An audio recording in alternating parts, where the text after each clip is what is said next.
Welcome back to Africa 54. A common complaint in Nigeria is that things just don't work. The phones don't work, the internet is down, and the man who fixes your car is not around.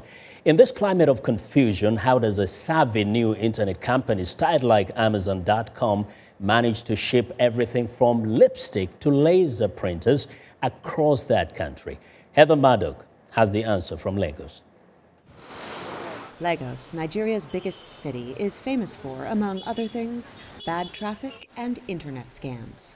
When a few young men here cooked up the idea of opening an internet retail shop in early 2012, they thought they could use both to their advantage. Retail shoppers would happily stay at home to avoid traffic, and Nigeria didn't gain its infamy for internet scams from being computer illiterate. But when they started, not everyone saw these qualities as advantages. Jumia Managing Director Tunde Kehinde. Recruiting in the initial team was tough. Getting suppliers to trust us, because everyone, whether it's customers or suppliers, are skeptical about anything online in this part of the world. It took the upstart 4 weeks to get their site online and start delivery.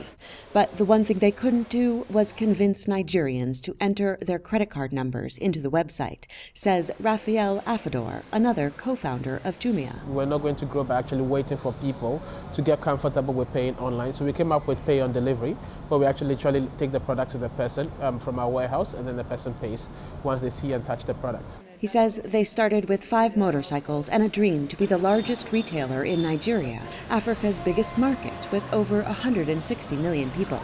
They still have a long way to go, but they now have more than 150 vehicles, 600 employees, and deliver thousands of items a day.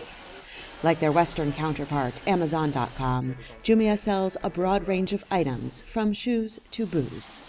But unlike Amazon, retailers in Nigeria have to deal with the bad roads, crazy traffic, daily power outages, and the widespread corruption that makes it hard to do business here.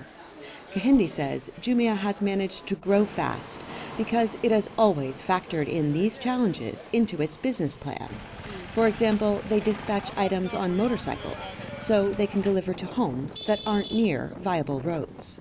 It's a once-in-a-lifetime opportunity. So Africa is open for business, but just don't copy and paste. Come, learn, localize, and grow. E-commerce is still new to Nigerians, but Jumia already competes with 2 other websites, Konga.com and Dealday.com. Jumia investors have also opened online shopping centers in Egypt, Morocco, South Africa, and Kenya.